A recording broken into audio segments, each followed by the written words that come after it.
이제 말씀을 준비하면서 십자가의 도라는 설교 제목을 하다가 갑자기 제가 고속터미널 앞에 살 때 많은 이 사람들이 있어서 지나갈 때 도를 아십니까? 그러더라고요. 그래서 그게 나중에 알고 보니까 어,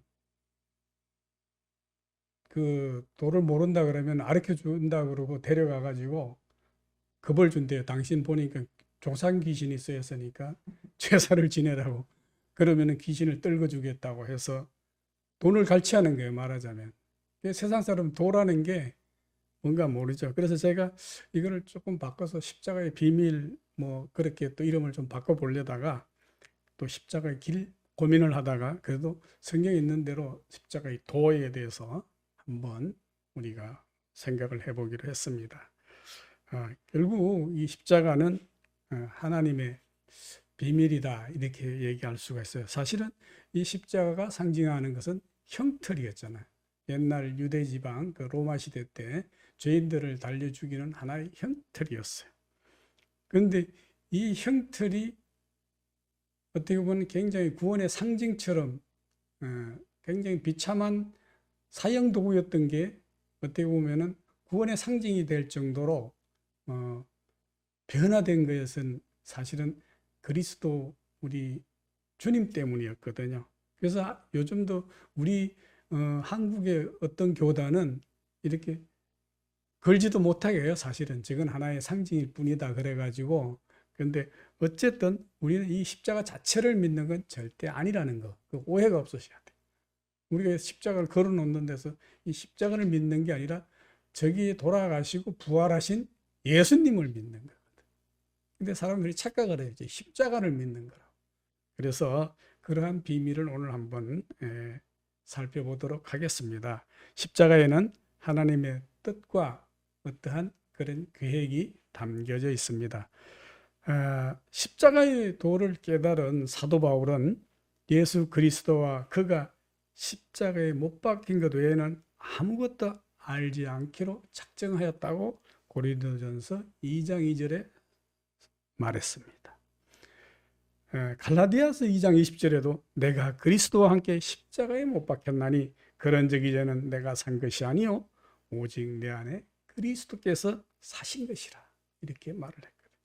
그걸 미루어 봐서도 이 십자가가 중요한 것이 아니라 여기에 못 박혀 돌아가신 그리스도가 중요하다는 것을 알 수가 있습니다. 또 고린도전서 1장 22절에서 23절에 보면은 유대인들은 표적을 구하고 헬라인들은 지혜를 찾으나 우리는 십자가에 못 박힌 그리스도를 전한다고 했습니다. 바울은 그리스도께서 나를 보내심은 그리스도의 십자가가 헛되지 않게 하려 함이라고 고린도전서 1장 17절에 말했습니다. 그 말은 내 자아, 내 육신, 나의 생각이 십자가에 함께 못 박혔다는 것입니다. 로마서 6장 3절 5절에 내가 예수와 함께 같이 죽고 예수와 함께 장사가 되어야 예수와 함께 부활한다고 했습니다. 여러분, 우리는 예수와 함께 날마다 죽어야 되는 거죠. 왜냐? 죽지 않고는 부활이 있을 수가 없기 때문에 그렇습니다. 성경에 보면 우리가 부활이 없다면 우리는 아무것도 아니라고 그랬거든요. 우리가 주일날 와서 이렇게 하는 것들이 다 헛된 거라고 했어요. 부활의 생명이 그렇게 중요한 거예요. 이제 머지않아 성탄이 다가옵니다. 오늘 이렇게 우리 김영규 목사님이 아침 일찍 나와서 추리도 예쁘게 잘 해놨습니다. 우리가 기쁨으로 예수님의 탄생을 기념한 것은 바로 우리가 그리스도와 함께 죽고 십자가에 달려 돌아가시고 부활의 생명을 했기 때문에 그거를 축하하는 것을 이렇게 장식을 했거든요. 그래서 우리가 십자가에서 예수와 함께 영원히 죽음으로 말미암아 영원히 살게 되었다는 것입니다. 이 말씀은 바로 현재 완료형 능동태입니다. 내가 십자가에 죽었기 때문에 이제는 내가 산 것이 아니라 내 안에 영으로 오신 예수님이 사신다는 것입니다. 이 말씀을 그대로 믿으면 아멘입니다. 이것이 바로 십자가의 복음인 것입니다. 죄인의 죄가 죽고 그리함으로 죄인이 의인이 되고 거룩하게 되는 것은 십자가의 죽음과 부활이 없으면 도저히 될 수가 없는 것입니다. 십자가의 죽음으로 말미암아 내 죄를 용서해 주시고 하나님의 자녀를 삼아 주셨다는 것, 그것이 바로 감사한 일입니다. 예수님의 피로 용서함을 받고 구원을 받았다고 하는 것은 예수님의 십자가에 함께 죽음으로 내 죄가 죽는다는 것입니다. 예수님과 함께 내 죄가 죽지 않으면 우리의 죄가 사해질 수가 없는 거거든요. 단순히 교회에 다닌다고 죽는 게 아니고 그냥 예수님을 믿는다고 해서 죽는 것이 아니라 십자가에 죽어야 한다는 것입니다. 여러분, 예수 십자가에 함께 죽는 나와 여러분들이 되시기를 축원합니다. 여러분, 교회는 그의 몸이니 만물 안에서 만물을 충만케 하시는 이의 충만함이라고 했습니다. 여러분, 교회에는 두 종류의 무리가 있다고 흔히들 말합니다.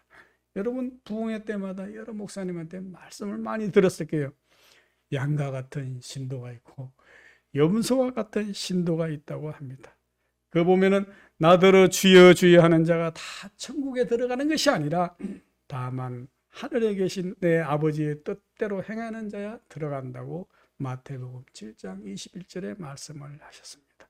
여러분, 열 처녀의 비유에서도 열 처녀가 다 구원을 받지 못했습니다. 그 중에 절반인 5 처녀는 구원을 받고 나머지 처녀는 구원을 받지 못했습니다. 여러분, 달란트에 비유해서 1 달란트 받은 자도 구원을 못 받은 자입니다. 그것은 바로 우리가 늘 신앙생활 한다고 교회는 다니지만 예수와 함께 하지 않으면 어쩌면 염소와 같은 자일 수도 있습니다. 여러분, 예수를 믿고 어렵게 된 사람이라마야 양이라고 알 수가 있습니다. 여러분, 우리가 신앙생활을 하는데 비록 겉은 양처럼 하지만 혹시 염소처럼 신앙생활을 하는 건 아닌지 한번 뒤돌아봐야 되겠습니다. 염소는 그대로 평상시 모르지만은 가끔 이렇게 속성이 보면은, 저도 TV에서 염소 키우는 거 보면은 아주 못된 놈들은 그냥 아무나 막 들이받는 거예요. 그냥 염소는. 근데 양은 겁이 많아가지고 고개를 숙이고 앞에 놈만 계속 따라간대요. 그래서 잘못된 길로 가면 줄줄이 따라간대요. 염소는 천방지축 비슷하게 생겼는 것도 전혀 다른 성격을 가지고 있는 거예요. 여러분, 내가 죄를 안 지으려고 해도 우리의 속성은 이미 염소처럼 그러한 속성을 가지기 때문에 염소의 속성이 나타날 수밖에 없는 것이에요. 내가 아무리 뿔로 받지 않으려 해도 내 속성이 염소이기 때문에 누가 나를 건드리면 받을 수밖에 없거든요. 저도 그래요. 사실 저도 어저께 운전을 해서 강남을 갔다 오는데 정말 어제 따라 하필 이상한 사람들이 많이 나타났어요. 딱 마주쳤는데 안 들어오면 되는데 굳이 들어오는 거예요. 그래가 또 끝까지 버텨요. 그래서 제가 그 먼 데를 뒤로 빠꾸빠꾸 해가지고 비켜주면서 입에서 존말이 나오겠어요? 그러니까 옆에서 또 우리 집사람이 막 말리는 거예요. 성질 주기. 근데 그게 어제 따라 한 서너 번 그런 일이 막 생기는 거예요. 그래서 내가 오늘 왜 이러냐, 나를 시험을 하는 것을 느낄 수가 있었어요. 여러분, 아무리 우리가 혈기를 안 부르려고 해도 십자가에서 혈기가 죽지 않았기 때문에 참다가도 혈기가 확 나오는 거예요. 운전해보면 금방 나와요, 또 특히. 그래서 저도 그런 생각을 해요. 오늘 이 설교를 준비하면서 주여, 저도 염소입니다. 아직까지 염소. 이 십자가에 못 박혀 죽어야지 되는데, 그래서 예수와 함께 장사돼야지 나도 부활을 할 때 나의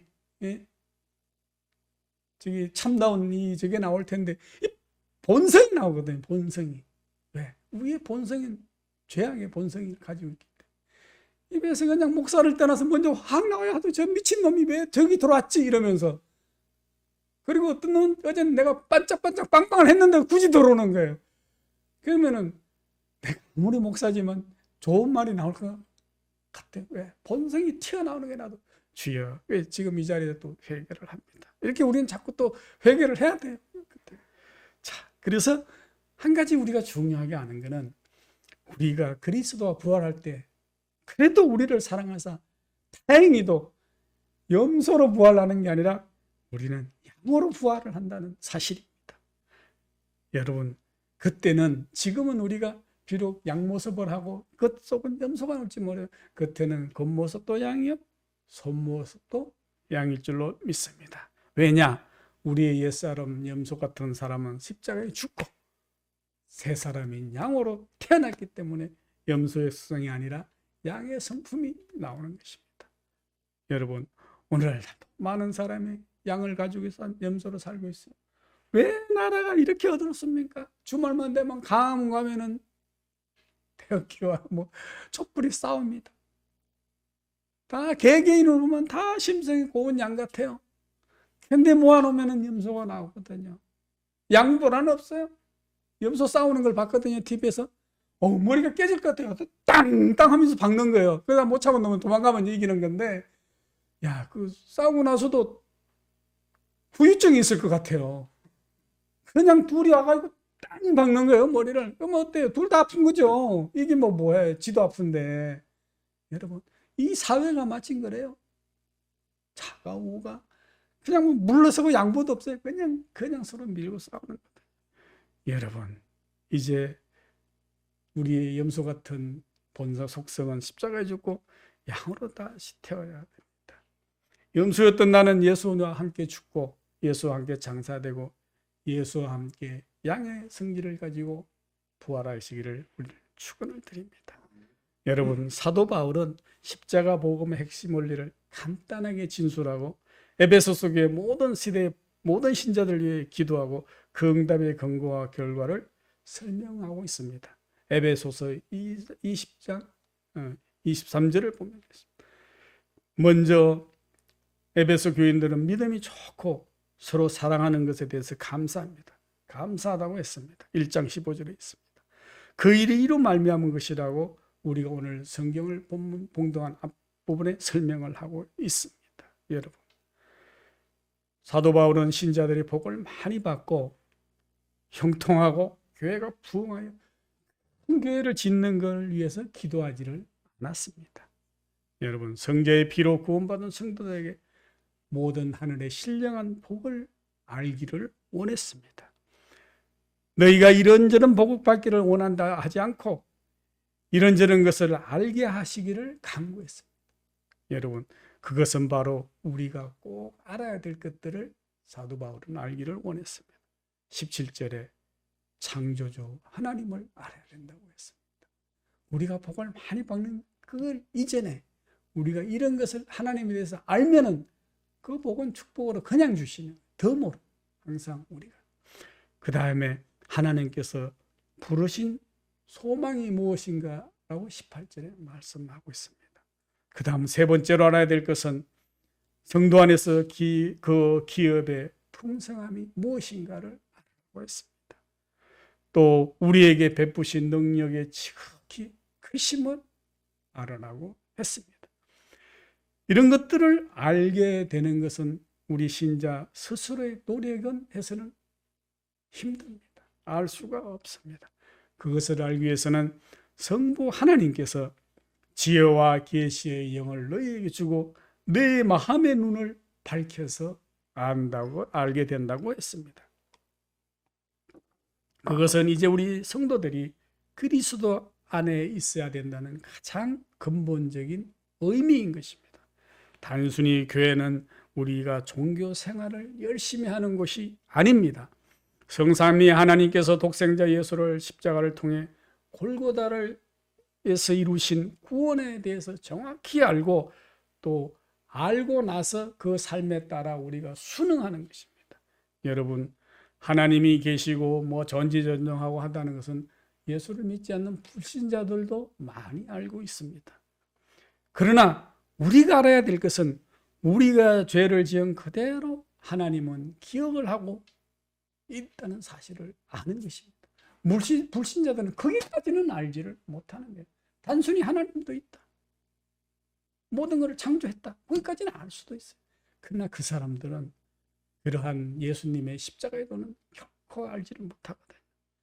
그래서 성부 하나님께서는 성자 예수님을 십자가에 매달아서 우리의 모든 죄값을 감당하게 함으로써 구원의 은혜를 베푸시는 겁니다. 제가 몇 번 설교에도 말씀을 드렸지만 이 구원의 은혜는 우리의 힘이나 우리의 능력으로 된 게 아니라 하나님께서는 선물로 주신 것입니다.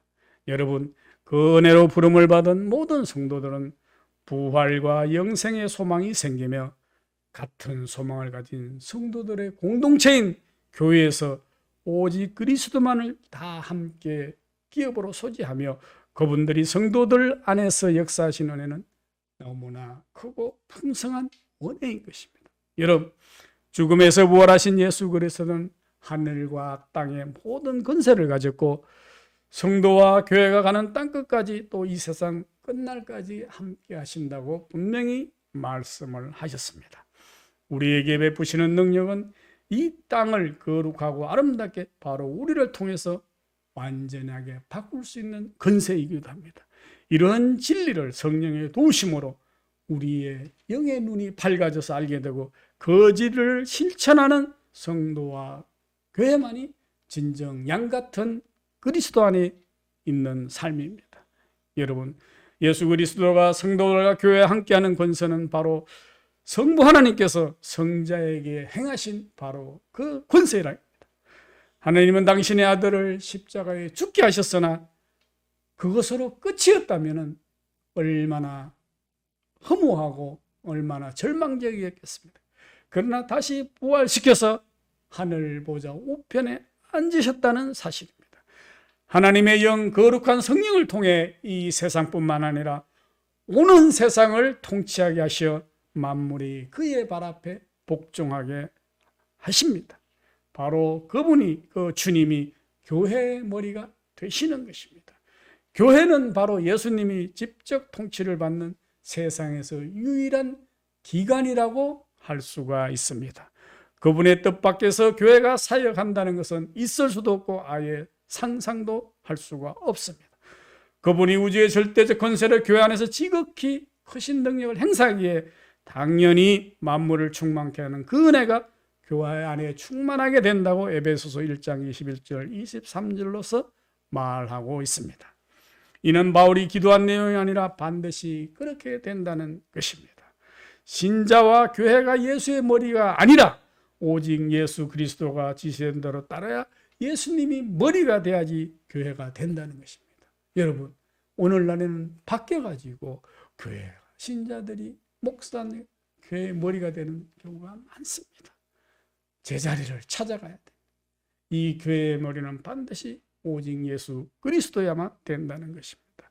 여러분, 우리 교회가 비록 인원은 작고 설립한 지 얼마 되지는 않지만 초대교회를 우리가 표방하면서 이곳의 교회를 아름다운 새교회를 설립을 했습니다.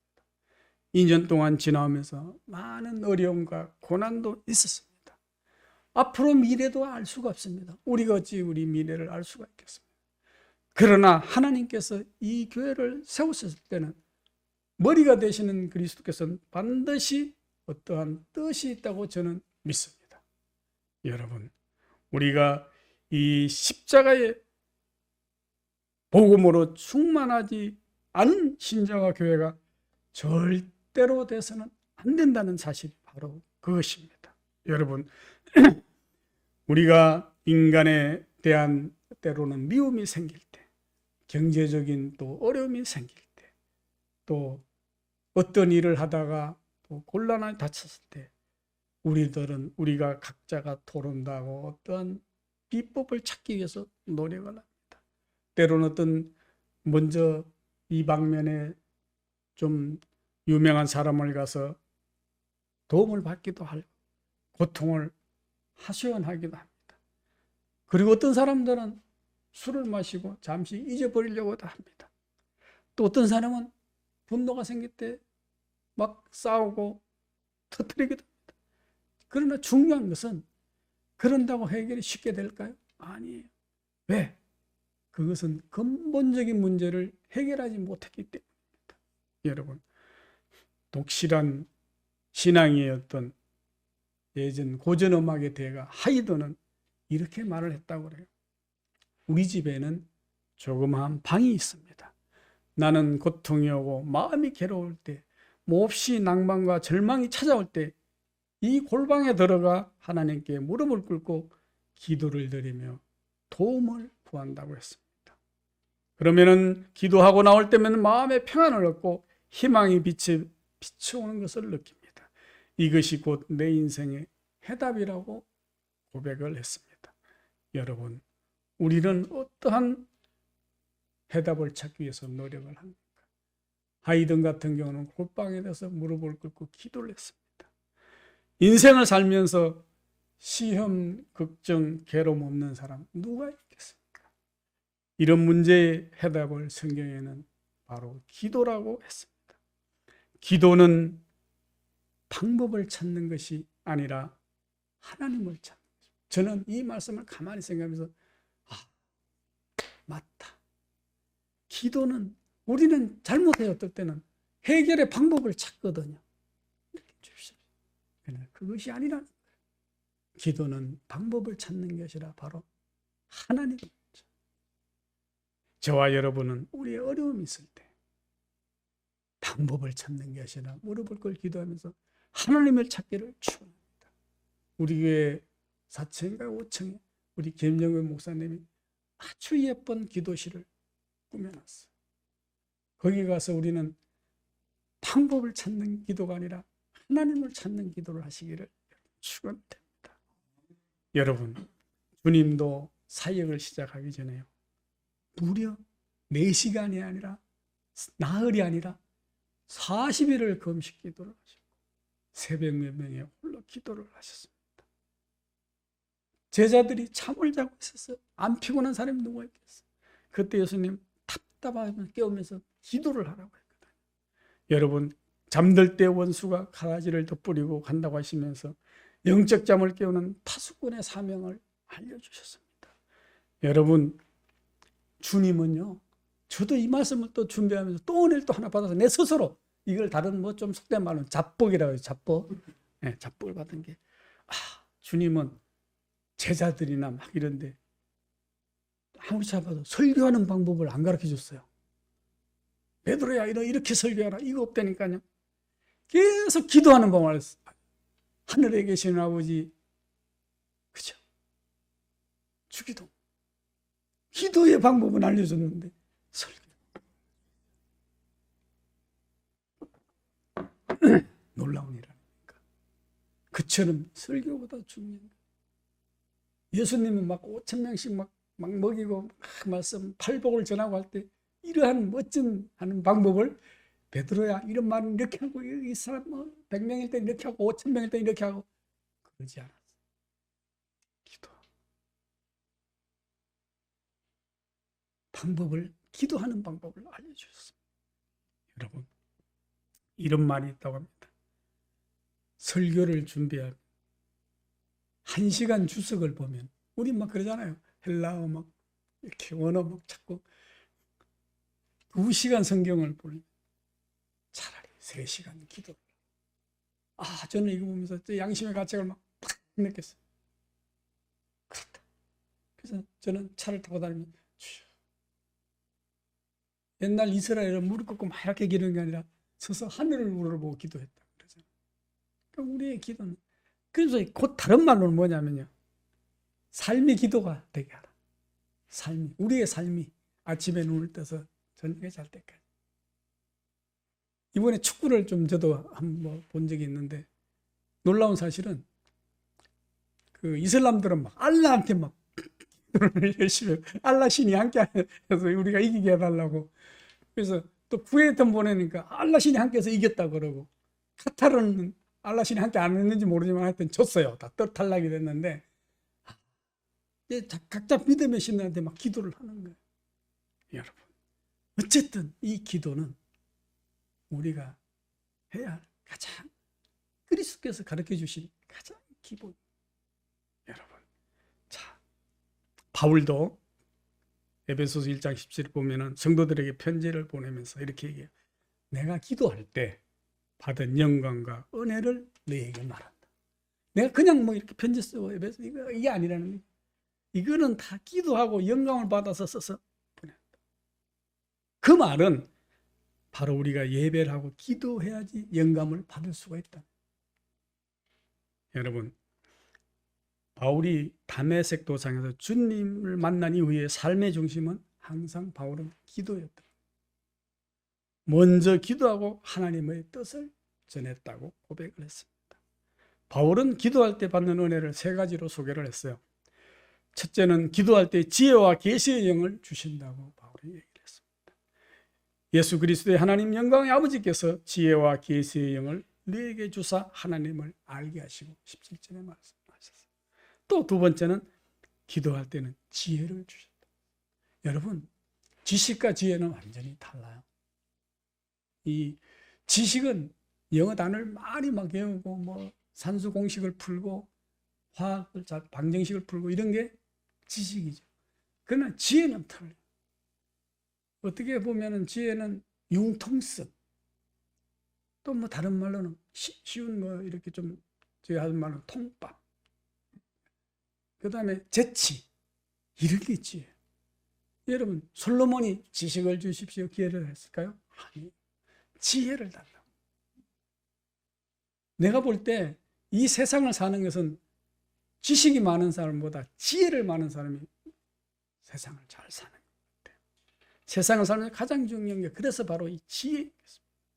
우리가 지혜가 부족하기 때문에 쏟기도 하고 잘못된 경우도 많이 있어요. 특히 요즘 같은 혼란한 세상에 시대의 선악을 잘 분별하고 하나님의 뜻을 분별하고 선택과 이 통찰력을 가진 분별력을 가지는 것은 바로 우리가 지혜가 있어요. 여러분, 하나님을 아는 지식과 지혜가 있기를 축원합니다. 그래 보면 야고보서 1장 5절에도 누구든지 지혜가 부족하거든 후히 주시고 꾸짖지 아니하신 하나님께 구하라고 했습니다. 그러고 보면 이런 지혜는 구하면 지혜도 주시는 것을 알 수가 있어요. 은혜의 선물과 지식을. 여러분, 꾸짖지 않게 줄 테니 지혜를 구하라고 하셨습니다. 여러분, 아까도 말씀드렸지만 솔로몬은 1000번제를 드리며 기도할 때 밤에 나타나신 하나님의 소원을 물을 때 지혜를 구하니 하나님의 마음에 맞는 기도라고 열왕기상 3장 12절 13절에 했습니다. 우리가 기도할 때, 하나님께 기도할 때 마음에 맞는 기도를 해야지 않습니까? 그건 바로 지혜를 구하는. 여러분, 그래야면 덤으로 구하지 않는 부귀와 영광도 네게 주리라고 했습니다. 우리 학생들이 공부를 하는데도 지혜가 필요하고 사업을 하는데도 지혜가 필요하고 가정을 행복을 이루는데 그 지혜가 필요합니다. 지혜가 없어서 실패하는 경우가 많이 있습니다. 바울은 기도할 때마다 지혜를 주셨다고 했습니다. 또한 계시의 영을 주셨습니다. 계시라는 것은 무엇입니까? 요즘 신천지들이 막 계속 뭐 감추어진 비밀 많이 얘기합니다. 여기 혹해가지고 다녀요. 그래서 하나님의 비밀인데 그 하나님의 비밀은 큰 게 아니에요. 이 바로 오늘 제가 설교 말씀 십자가의 토의 십자가의 일이 하나님의 비밀인 게. 근데 이 간단한 도의 비밀을 너무 어렵게 찾는 거예요. 신천지들은 자기네들만 이 비밀을 잘 비유를 풀어가지고 뭐 숨겨놓은 거를 찾아낸다고 혹해요. 그래서 신천지나 하나님의 교회 같은 데 보면 안 믿는 사람을 전도하지 않아요. 그 사람들은. 왜? 안 믿는 사람들한테 막 가서 구원의 길, 십자가가 무슨 신나라 까먹는 소리 힘들대요. 그냥 어선풀이 하는 사람, 예? 교회에 대해서 어선풀이 하는 사람한테 이거 말이야, 당신 교회에서 이 소리 들어봤어? 들어봤는데 그거 엉터리야. 목사들이 말이야, 성경에 자신이 없어, 이런 걸 못 가르쳐. 우리 이만희 선생 얘기 들어봐 하고 이렇게 해가지고 하나님도, 하나님의 교회는 엘로힘, 이거는 중성이야, 남자 여자를 합해서. 그래서 이 여성 엄마 하나님도 되는 거야. 그럴듯하게 가르치죠. 문제는 이 십자가의 도를 이를 제대로 알지 못해서 혹하고 넘어가는 겁니다. 여러분, 우리는 우리의 미래도 사실은 알지 못해요. 그러나 계시와 계시의 영혼을 주신 하나님께서는 목적이 있어요. 왜냐하면 그것은 하나님을 알게 하기 위해서 주신 거예요. 따라서 하나님을 안다는 것은 아까 말씀드린 단순한 지식이 아니에요. 성경에 보고 뭐 이렇게 하나님은 창조를 만들고 뭐 이런 지식이 아니라 이 바로 계시의 영을 통해서 하나님을 알고 하나님의 뜻을 알고 그리스도께서 왜 그리스도를 이 땅에 보내서 십자가에 죽게 하고 다시 구원하게 한 이러한 사실들을 깨닫게 하는 지혜를 주시는 게 바로 그 계시의 영을 주시는 것입니다. 여러분 이사야서에도 보면 6장 1절에 8절 보면은 이사야 선지자도 세 가지를 발견을 합니다. 첫 번째가 하나님을 발견한 것입니다. 그 보면은 이사 6장 3절 하늘에 열리고 천사들이 거룩하다 거룩하다 하나님 보좌 앞에 찬양할 때 영광이 가득한 것을 본다. 바로 하나님을 발견했습니다. 두 번째 이사야는 자기를 발견했습니다. 자기를. 나는 망하였다 하고 통곡하고 6장 5절에 울거든요. 그래서 하나님 앞에서 자기가 얼마나 초라하다는 것을 발견한 거예요. 세 번째 발견이 굉장히 중요하죠. 바로 사명을 발견한 6장 8절에. 여러분 그러면서 그 사명을 봐도 어떻게 얘기합니까? 나를 보내소서 이렇게 고백을 하거든요. 우리도 이제 바로 하나님을 발견하고 나 자신을 발견, 사명을 발견한 되어야 되겠습니다. 여러분 그 길을 아는 것은 그냥 하는 것이 아니라 기도할 때 마음의 문 열어주시는 것입니다. 여러분 마음의 눈으로 하나님을 봐야 됩니다. 우리가 눈으로 보이는 것과 보는 것이 있거든요. 보이는 것은 항상 현상에서 보이는 거예요. 그러나 보는 것은 이 본질을 보는 것이요. 그 안에 있더라. 여러분, 우리는 마음의 눈을 깨달아서 이제는 내적인 자각을 가지고 영적인 분별을 가지고 그리스도를 알아야 되겠습니다. 여러분, 이제 우리는 하나님의 도가, 십자가의 도가 무엇인지를 바로 여러분, 왜 예수님을 이 세상에 보냈을까? 왜 예수님이 십자가에 돌아다니면서 예수님도 인간의 육신을 그대로 입고 오셨기 때문에 겁이 났어요. 사실 가능하면은 이 일을 아버지여 내게서 이 잔을 옮겨주시고 나 이거 안 하면 안 되겠습니까? 그러나 내 뜻대로 마시고 아버지의 뜻대로 이렇게 기도를 했거든. 우리가 살면서 예수님의 기도를 많아요. 내가 이걸 해야 됩니다. 그때는 우리는 하나님의 뜻대로 해달라는 기도. 이게 지혜고 이게 바로 십자가의 도가 아닐까 그렇게 생각합니다. 여러분, 이제 우리가 신앙생활을 하면서 항상 어려울 때마다 우리가 주님을 찾고 기도하고 과연 주님의 십자가의 도가 무엇인가 이거를 깨닫는 저와 여러분이 되시기를 축원합니다.